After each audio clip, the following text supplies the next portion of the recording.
Office එකේදී විතරක් නෙවෙයි මම දැන් ගෙදරදීත් IDD calls ගන්න SLT ෆෝන් එකේ. ඔබේ නිවසේ SLT දුරකථනය දැන් IDD පහසුකම සහිතයි.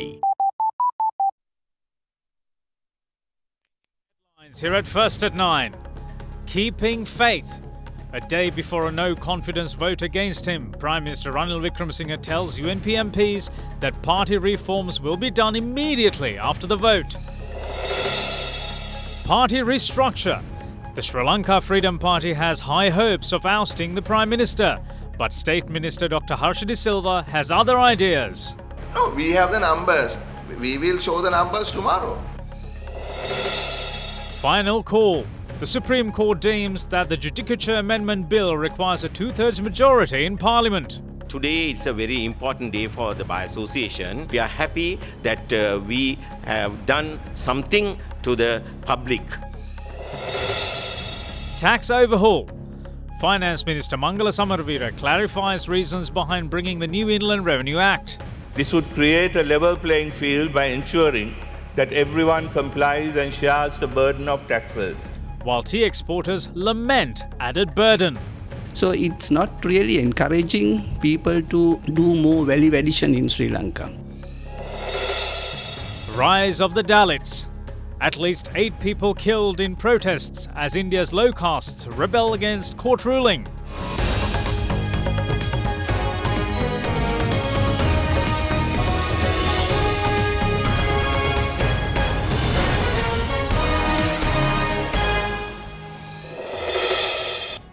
Good evening and welcome to First at 9. I'm Dhammike Kanaka. Your top story this evening. Pressure continues to mount on Prime Minister Ranil Wickremesinghe as the unanimous decision taken by the Sri Lanka Freedom Party that the Prime Minister should resign from his post was officially convened to him by Minister Nimal Siripal De Silva today. The no-confidence motion against the Prime Minister is to be taken up in Parliament tomorrow. The Tamil National Alliance and the Sri Lanka Muslim Congress, however, are yet to come to a conclusion on the motion. Prime Minister Ranil Wickremesinghe and Cabinet Ministers of the United National Party met President Maithripala Sirisena at the President's official residence last night to discuss the no-confidence motion against the Prime Minister brought to Parliament by the joint opposition. ජනාධිපතිතුමා ප්‍රකාශ කරාද මේකට විශ්වාසභංග සහාය දක්වන්න? එතුමාට අපේ ස්ථාවරල අපි කියලා තියෙනවා එතුමාගේ එතිරගතාරලා එතුමා නිශ්ශබ්ද එතුමා කණ්ඩායමක සාකච්ඡා.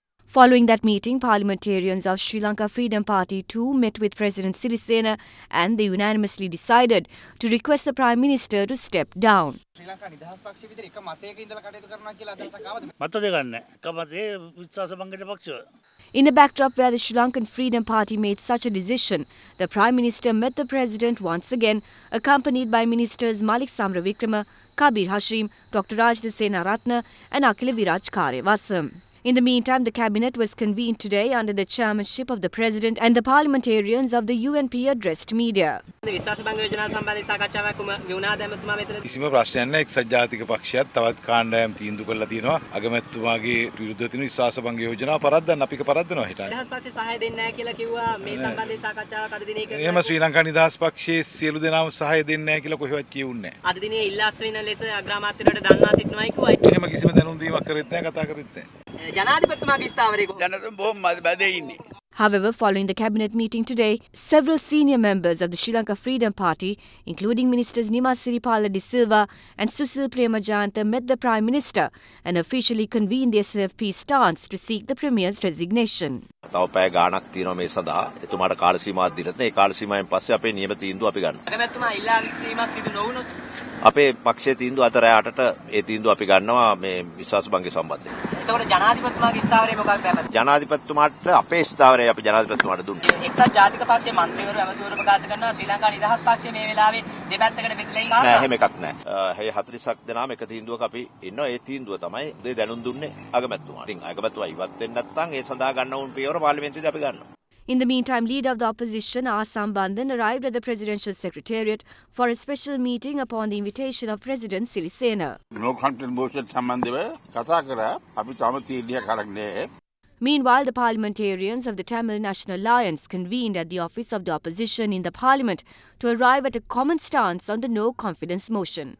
There it was decided the High Command of the Sri Lanka Muslim Congress, meanwhile, is set to meet tonight in a bid to arrive at a conclusion of the no-confidence motion.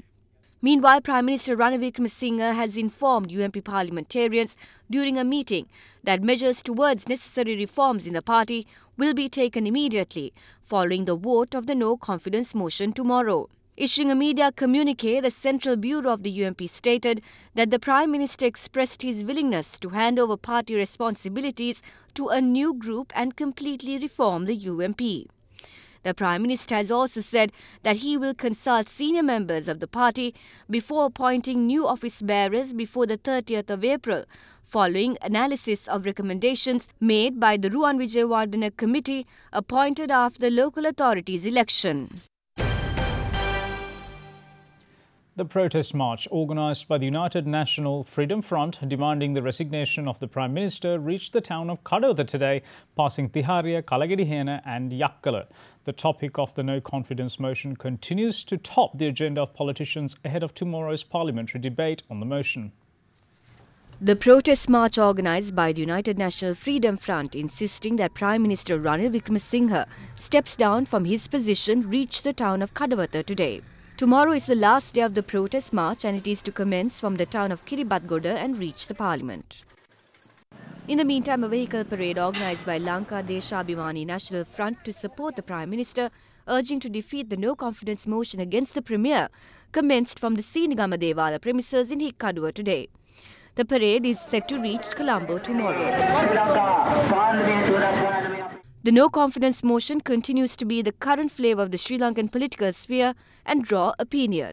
It is very important that all Tamil-speaking members of parliament, those who represent the Tamil people and the Muslim people, take into consideration that in spite of any problems, any grievances you may have with Ranil Wickremesinghe, he is the only person strong enough to lead the democratic movement and the movement for freedom and equality in the parliament. President Maithripala Sirisena has become the decisive factor. Who will stand on the side of the people and who won't stand on the side of the people? My God, I don't think this has happened anywhere in the world. It has never been recorded in the history that a sitting government has brought a no-confidence motions against itself. Meanwhile, State Minister Dr. Harsha De Silva expressed confidence that the United National Party has sufficient members to defeat the no-confidence motion and move forward with renewed sentiment.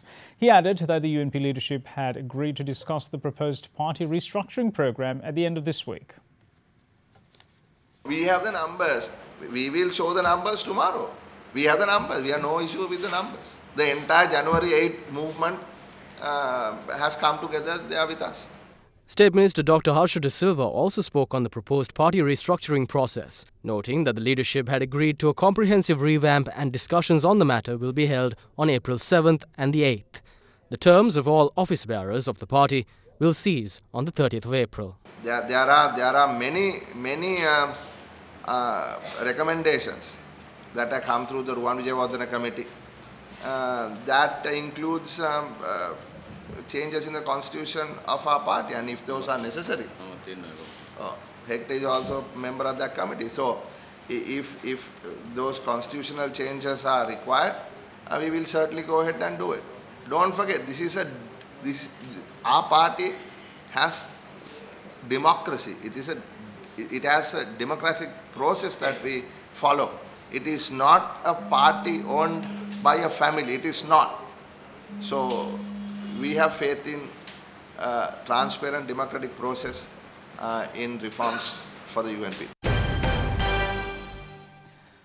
Now, on the 21st of March, the joint opposition, headed by former President Mahinda Rajapaksa, handed over a no-confidence motion to the Speaker of the House against Prime Minister Ranil Wickremesinghe. The key fact of the said no-confidence motion was charges against the Premier stating that he failed to bring former Governor of the Central Bank, Arjuna Mahendran, to book after committing a massive financial fraud through the bond issuance. The articles of no confidence was triggered by the joint opposition recently against current Prime Minister Ranil Wickremesinghe on 14 counts of mismanagement and misappropriation and the failure to ensure financial transparency in the recent 2015 bond issuance. The joint opposition states that from the point of the appointment of the former central bank governor Arjuna Mahendran up until the time he left the island, the Prime Minister has continued to fail in providing adequate leadership to ensure that one of the massive frauds in financial history of Sri Lanka did not occur. On the 15th of March 2018, Colombo Food Magistrates Court issued an arrest warrant on Arjuna Mahendran on charges of criminal breach of trust for allegedly providing confidential information of the central bank to Perpetual Treasuries Limited, the primary dealer connected to and owned by his son-in-law Arjuna Aloysius, who was arrested on 4th of February 2018, along with Kasun Palisena, who was the CEO of Perpetual Treasuries Limited. Despite both Aloysius and Palisena were arrested and jailed by the police for their role in this crime, Arjuna Mahendran has not to date surrendered himself to the court and continues to abscond himself. It's a delay that nobody can understand, because if the government really wants to arrest somebody with the Interpol warrant, there are enough and more ways of doing that. Particularly, Mr. Arjuna Mahendran is a Singaporean citizen, and to my understanding, Singapore government knows very well wherever Singaporean citizen is visiting. So if you contact the government to government, it should have been much easier to do that. So the only conclusion that I can come to is somebody is deliberately not pursuing that. So, who's responsible? Where does the buck stop? It has to be Prime Minister, because that the whole entire allegation is based against Prime Minister, and there are so many materials that had been revealed in the course of the Presidential Commission. And during the Presidential Commission hearings, it was very clear what the involvement was. But the government never took any action to take his passport. The current whereabouts of Arjuna Mahendran is unknown. An international courier service tasked to hand over the notice issued by the Colombo Food Magistrate to Mahendran, who is believed to have been in Singapore, had reportedly informed the CID that he was not present in the given address in Singapore. Accordingly, the government said that they have sought the support of Interpol to arrest Mahendran and bring him before the courts. The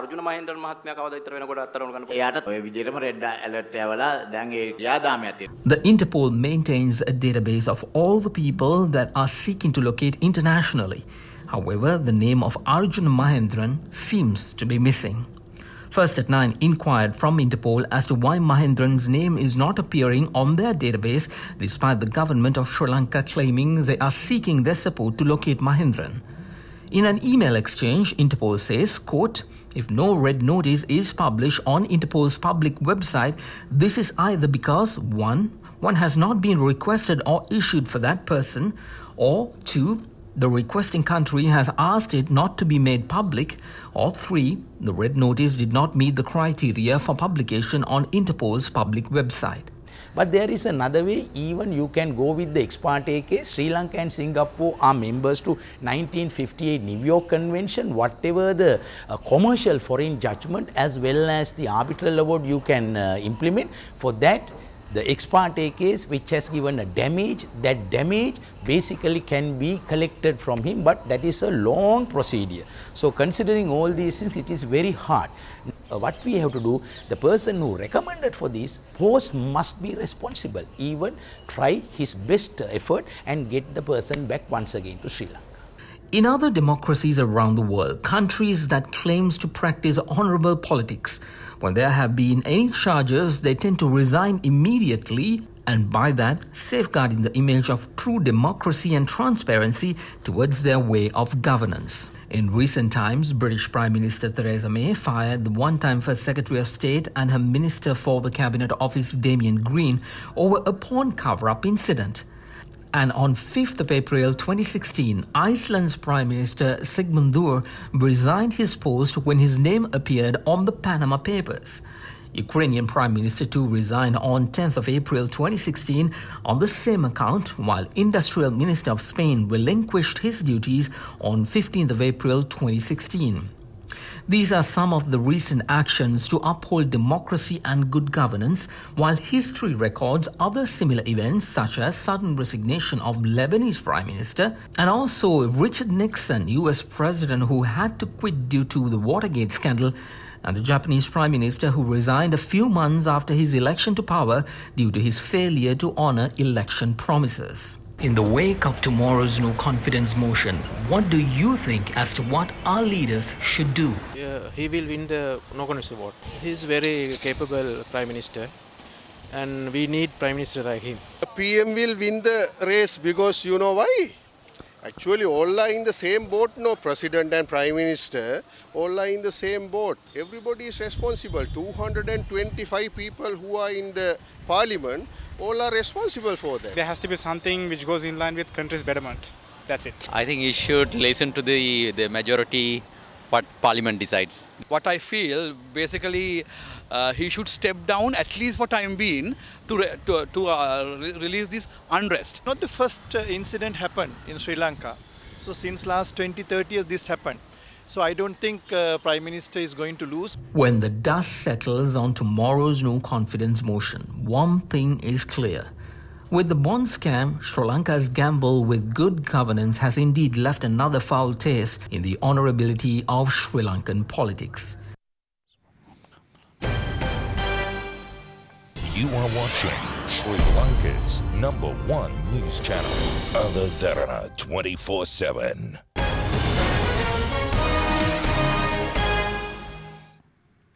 Welcome back. You're watching First at 9. We continue with more local stories. The Supreme Court has informed the Speaker of Parliament that the Judicature Amendment draft bill needs to be passed with a two-thirds majority as certain clauses included in the bill are inconsistent with the Constitution. The determination of the Supreme Court on the bill titled Judicature Amendment, in respect of which petitions have been filed in the Supreme Court in terms of Article 121(1) of the Constitution, was announced in Parliament today. The Speaker of Parliament, Karu Jayasuriya, was informed today by the Supreme Court that the Judicature Amendment draft bill requires a two-thirds majority in Parliament for it to be passed. The Supreme Court has determined that Section 12A(1) of the bill is consistent with the Article 154p 3A of the Constitution, and an amendment is required to be made to the Constitution to give effect to the Section 12A(1) of the bill. The Supreme Court deemed such as requiring the bill to be passed by a two-third majority. The government brought in the Judicature Amendment Bill to amend the Judicature Act No. 2 of 1978, with the view to set up a permanent High Court at Bar to expedite the large number of pending cases in the country.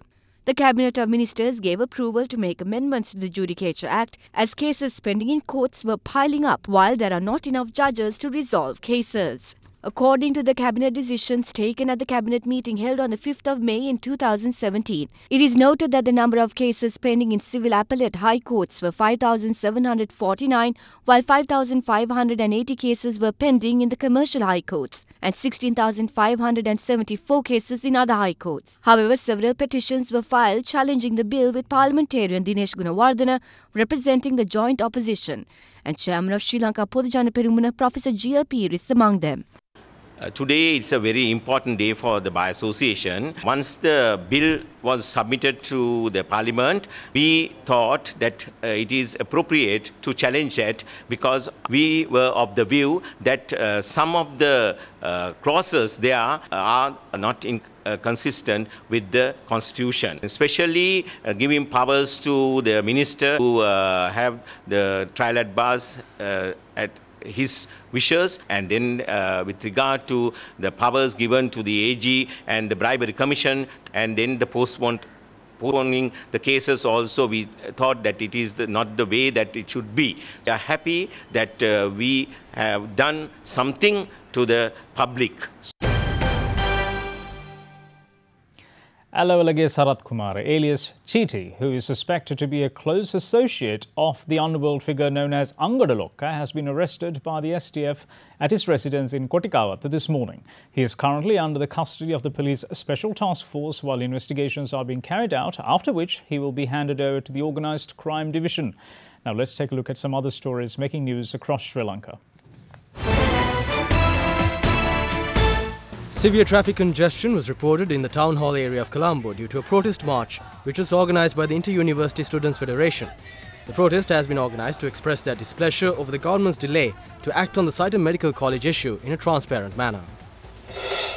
The employees of the Bandaranaike International Airport in Katnayaka, who organised a strike action over a salary hike issue, called off the strike action following discussions with relevant authorities. Trade unions had gone for the strike action after the subject minister refused to meet their demand of a 10,000 rupee salary.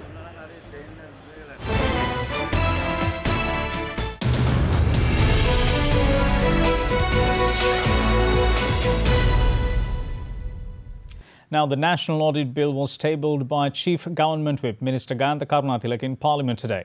Meanwhile, during the debate of the newly introduced Inland Revenue Act in Parliament, JVP parliamentarian Bimal Ratnayaka stated that the Act does not provide clarification to the general public as to how the taxes will be levied.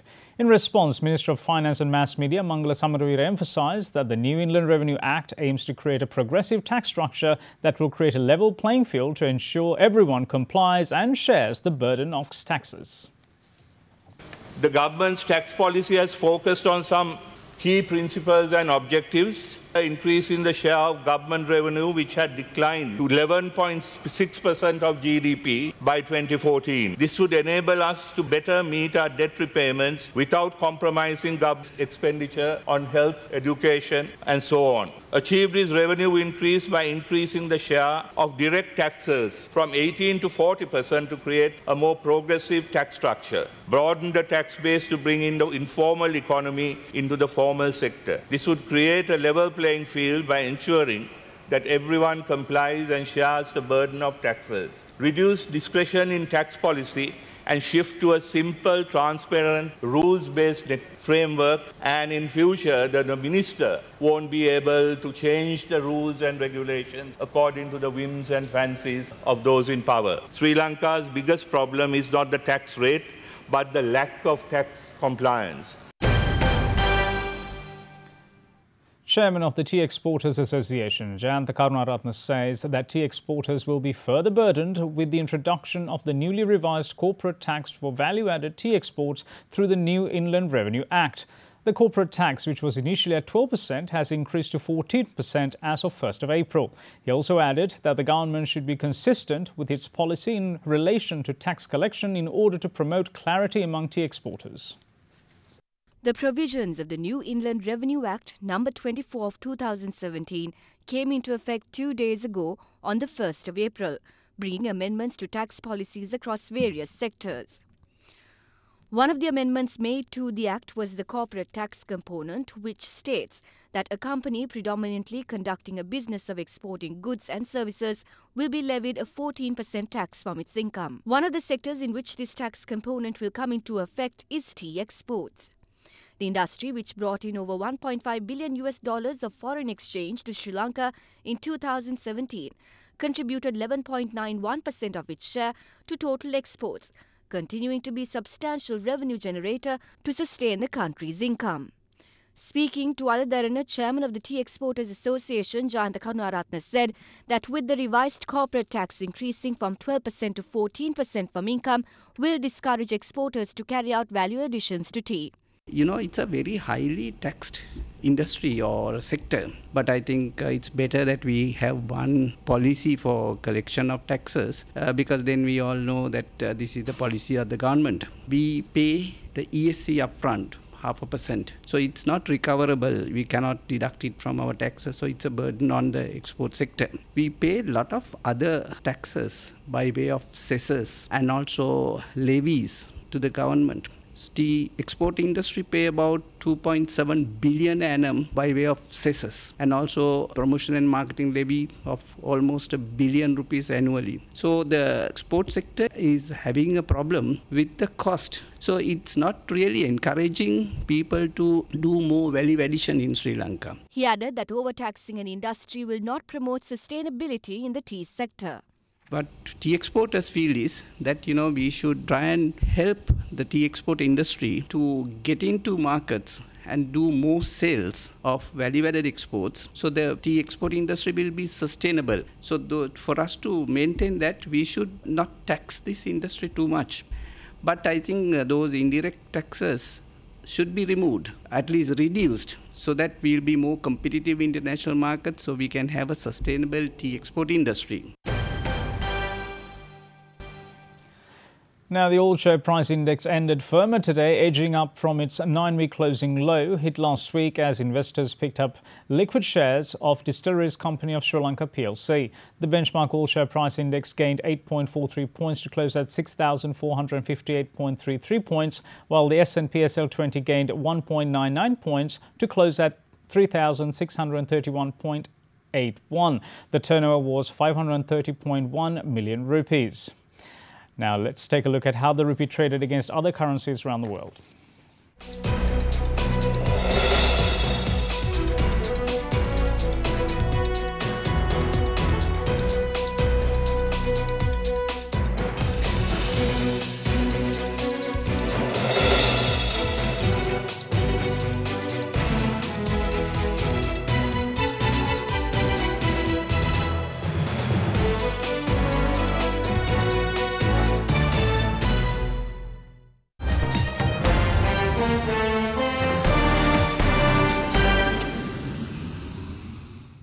Let's take a look at what's happening around the world. Now, at least 8 people are killed as protesters led by India's Dalits set fire to police posts and blocked railway tracks after the Supreme Court barred the immediate arrest of people accused of discriminating against them. Local media said that 4 people were killed in the central state of Madhya Pradesh, where police also imposed a curfew, with deaths also reported from other states. At least 8 people were killed in the nationwide protest against Indian Supreme Court's ruling about lower castes. Several organizations belonging to scheduled castes, made up of previously untouchables, which is the lowest tier in India, and scheduled tribes made up of tribal groups, which are the next tier, called for a nationwide shutdown against an amendment ordered by the Supreme Court on the Scheduled Castes and Scheduled Tribes Act last month. The Supreme Court ruled that a government official cannot be prosecuted on a mere allegation of committing an offence under the Act without the sanction of the appointing authority. The ruling was met with protests, firing, stone pelting, road and train blocking as security forces were seen clashing with the protesters. The scheduled castes and scheduled tribes resorted to vandalism during the protests and carried out forceful shutdowns, burned down buses, imposed curfews, jammed internet facilities in cities and blocked trains on railway tracks. Home Minister Rajnath Singh said in a televised interview that Prime Minister Narendra Modi's government submitted a review petition to the Supreme Court yesterday, asking it to amend the March 20th judgment that sparked the protests. In Spain, there were some unusual scenes yesterday when a truck transporting 5 circus elephants veered off the highway and crashed in the country's southeast. The incident interrupted traffic, and the sequence of events brought about some peculiar scenes to the onlookers. Emergency services were at the scene and used a crane to remove the body of 1 dead elephant as well as the survivors from the crash site. 2 other elephants were reported to be injured, but the driver of the vehicle was not harmed.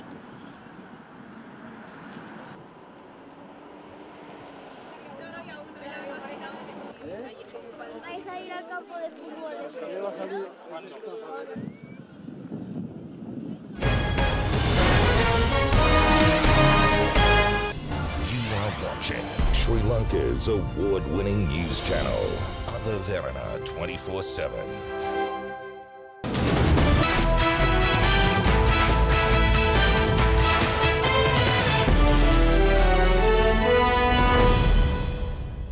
Time for sports. The 21st Commonwealth Games is set to get underway tomorrow in Australia's Gold Coast. The Games will see the participation of athletes from 71 countries, with 81 athletes representing Sri Lanka being among them. The 21st Commonwealth Games, due to begin tomorrow, will be held in the Gold Coast of Australia. The Games will host 275 events in 19 different sports categories. Accordingly, athletes from 71 countries will take part in the 2018 Commonwealth Games. Sri Lanka too will have their presence in the Games, with 81 men and women from the island set to represent the country down under. We have high hopes, especially for the weightlifting team, and we think we can accomplish something with the gymnastic team as well. Even Manjula Kumara is in very good form, so let's see what happens. Meanwhile, investigations have been launched with regard to syringes found at the athletes' village. The Commonwealth Games Federation has promised a zero-tolerance approach to doping and says any athletes caught cheating will be thrown out of the game. The opening ceremony of the 21st Commonwealth Games is scheduled to take place tomorrow at the Carrara ground in Gold Coast. Let's now cross over to Katrina Chang at the Other Derana Weather Centre with your Forecast First evening edition.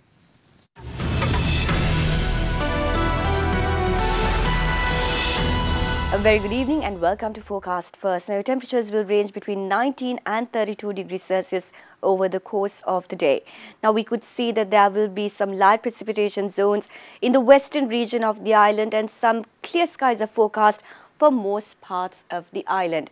Looking at the map, you can see that there will be some sunny weather forecast for the northern region. However, some drizzle is expected in the cities of Vavuniya and Puttalam. Moving downwards, however, we can expect some thunder showers in the cities of Colombo and Galle, with Kandy to have some sunny weather over the course of the day. That is it from your weather centre tonight. Up next is your City by City forecast.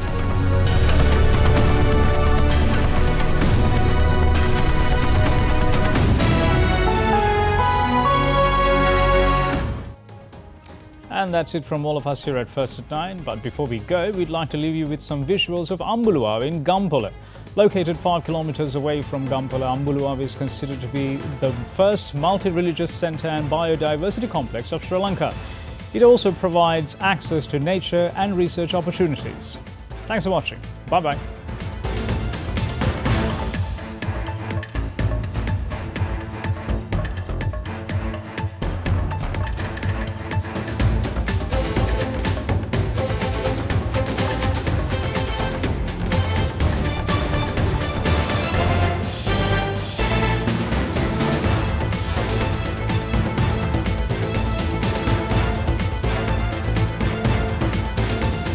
Bringing you the news and information 24 hours a day.